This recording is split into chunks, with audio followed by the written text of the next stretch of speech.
Hello, ladies and gents. It's Hagbard Celine here on another beautiful day, and we are going to hop right into a continuation of my celebration of Islam Appreciation Month. Before we start proper, I would like to give everybody a warning that this is going to escalate rather quickly.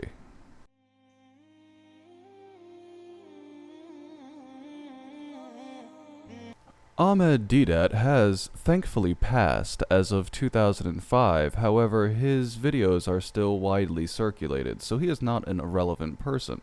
For all intents and purposes, I think of him as Zakir Nelik version 1.0. He was probably even more extreme than Dr. Zakir ever is. And it's gonna get bad. He has been lambasted by some more liberal Muslim groups as being a bad proponent of the religion. However, they don't say he's wrong. It's almost like what they're saying is he's too honest. So get ready for this. Allah has given it to us. He's telling us in the Quran is deen is is to master, overcome and supersede every other deen, every other way of life. As I said, he pulls no punches in this. He is quite literally going to go on and say that Islam is literally supposed to rule the world.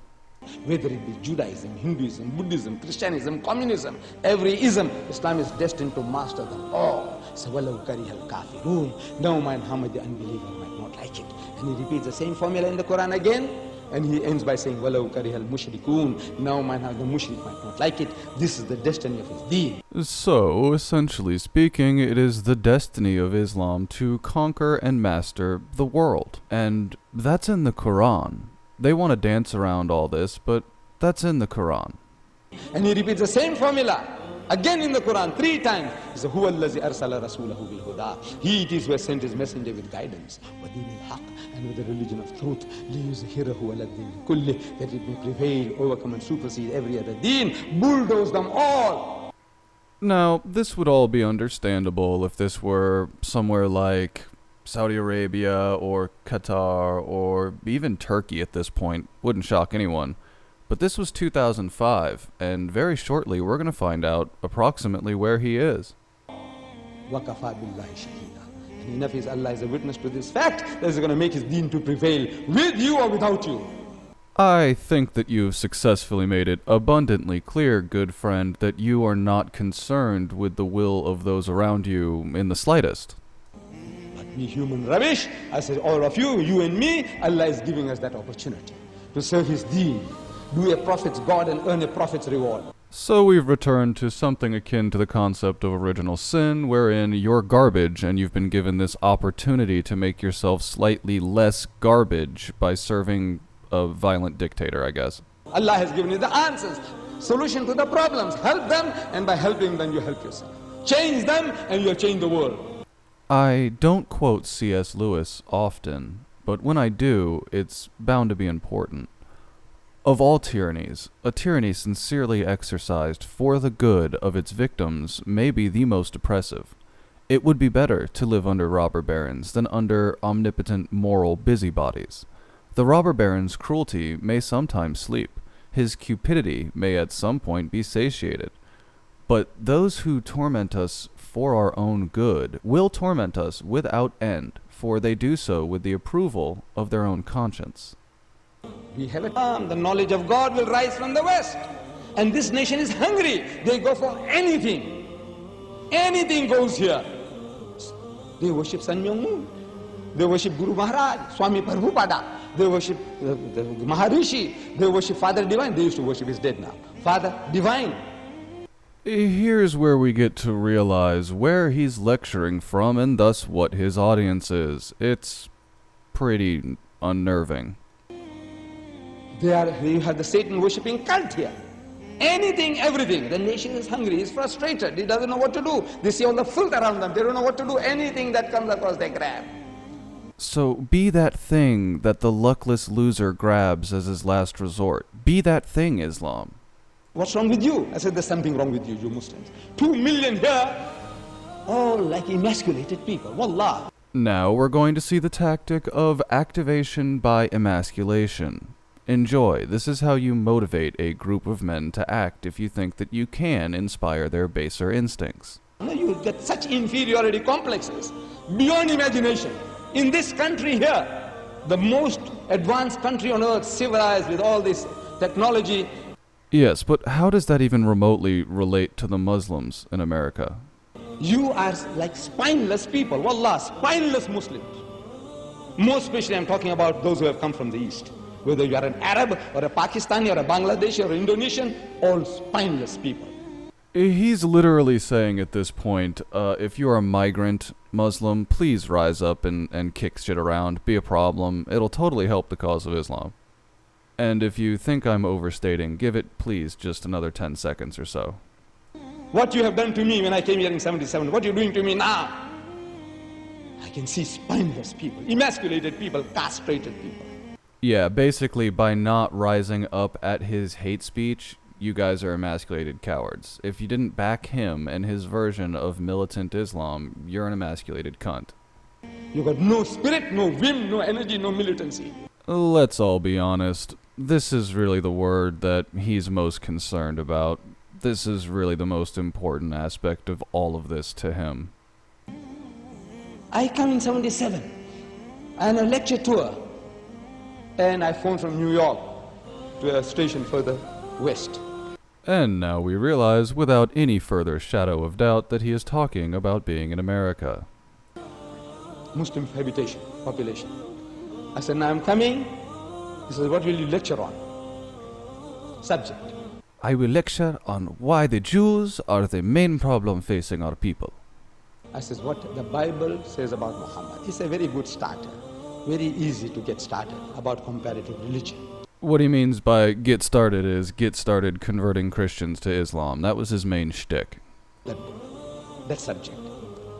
I said, right. According to the appointed time and date, I arrive. Now watch, he's gonna get triggered, and I'm not exaggerating. He's describing a little story about the time where word choice triggered him. What have you advertised? They give me a pamphlet, not like this, but small leaflet, what do you call it, flyer. It says there, a prophet in the Bible. Ahmad Deedat will speak on a prophet in the Bible. I say, you understand English? You university students? You monkeys? Oh, so it's fine for him to call brown people monkeys. Fine. A prophet? I said, what is a prophet? You know what a means? You don't know.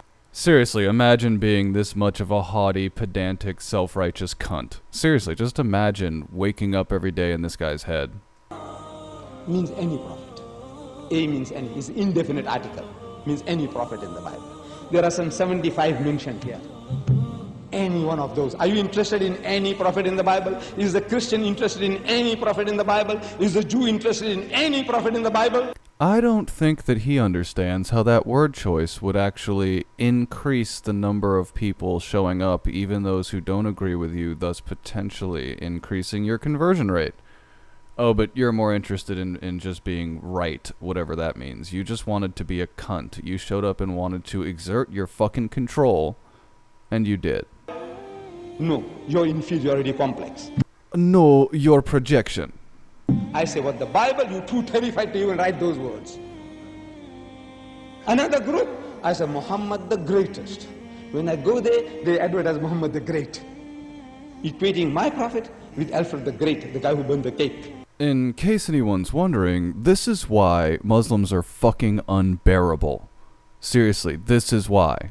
This guy, this thinking, this ideology, this mindset prevails. It is pervasive within the Islamic world. It is literally my way or the highway, and everything is a religious offense. You cannot take these people seriously. If you do, they will win. If you do anything but laugh at them and say, ha ha, ha ha, your silly desert religion means nothing to me, this is what you get. Oh, Alexander the Great, the pagan. Well, Alexander the Great was several times greater than Muhammad, to be honest, man. What's wrong with you sick people? Emasculated. I said, the whole lot of you, I can see, I don't know. But Allah, in His mercy, He says, He says, do not despair. لا تقنطوا من رحمة الله. Do not despair of the mercy of Allah. I would not be Muslim like if I did despair. But I said, there's something wrong with you people. You better wake up. That's right. All 2 to 3 million of you need to wake up and realize that this country has been sent and to be taken over by you. That's why it exists at this point, is to be taken over by 2 or 3 million Muslims. Wallah, it's an opportunity Allah is giving you in this time and age. In this age of technology, Allah has sent you here for reasons best known to you why you are here. Yeah, for sure stop there before you admit what you're actually telling these people to do and how you're actually telling them to behave. But what an opportunity. They are thinking it's making the Christians' mouth water when they see you. Look, tonight the people giving you literature is making the mouth water. Only people whose livelihoods are based on spreading a religion think this way, friend. You expatriates, you come here. This is, man, this is good stuff, easy meat. You are easy meat. Again, you reveal more about your mindset when you speak on these terms than you do on the mindset of your enemy. You are revealing your own psychology through your diction choice. They don't have to go to Malaysia, Indonesia, Bangladesh to preach. They can preach from their home base. Even granting you the untrue premise that America is the home base of Christianity, even granting you that, what you're saying is Muslims chose to come here over any Islamic nation. You think maybe that might be what you're actually upset about? They can sleep with the wife and children and they can come and preach to you. I don't even know what that sentence means, and it makes me uncomfortable the way you discussed it. Language. They don't have to learn your language, you have learned their language. Well, yes, you came to our country. You have to learn our language. That's how that works. Culturally, you are westernized. Seriously, this is how their preachers talk. You don't understand that this is a problem, then I can't help you. This is a problem. From every point of view, they feel that you are God sent to them. Fucking not even kind of. I said, yes, you are God sent to do a job of work also. Change them! Holy fuck, my ears. Also, no. People who can worship anything, everything, why won't they will not accept Allah Bari Ta'ala? Have you considered it's just because Allah is shit, Islam is garbage, and most Muslims are unpleasant fucks like yourself? Why won't they? The reason is you don't open your mouth. You misunderstand. The reason is you do open your mouth. You know why you don't open your mouth? You're too terrified. You're suffering from a host of inferiority complexes. Get them out of you. It's not by any chance that this man has a superiority complex and thus sees anyone who doesn't act like a raging lunatic as having an inferiority complex. No, you guys legitimately just need to go around and constantly talk about Allah. That would make many more people converts. Open the Quran, read the Quran, and let Allah speak to you. Yeah, I know, somehow that drew applause. I won't figure that out for a long time coming. Yeah, we'll speed through the obligatory Quran ad. And you will not be able to sit on your backside doing nothing, waiting for the other people to come and make a mess of you, to use you as a punching bag, to use you as a doormat, to want to make nests in your head. Luckily, this doesn't sound anything like any of the other supremacy groups that I've covered on this channel, and it absolutely isn't an attempt to get people to rise up into action with a full sense of pride, right? Is that the role? Allah says no. لِيُزْهِرَهُ عَلَى الدِّينِ كُلِّهِ وَكَفَى بِاللَّهِ شَهِيدًا. And enough is Allah is a witness to this fact that is going to make his deen to prevail. It's a privilege Allah is giving you. Take it. وَآخِرُ دَعْوَانَا الْحَمْدُ لِلَّهِ رَبِّ الْعَالَمِينَ. There you have it, ladies and gentlemen. As far as this gentleman is concerned, Islam has the right to rule the world, and Muslims have the obligation to make sure it does so. That's what this is. That's what the entire point of this is. You're obligated as a Muslim to press your religion onto people. That is his interpretation of Islam, and it is not an unpopular one. As a matter of fact, the people speaking out against this person are vastly outnumbered by the people who were cheering. The vast majority of the population does not dispute his interpretation of the Quran. Those were American Muslims listening to that speech and applauding. Think about that.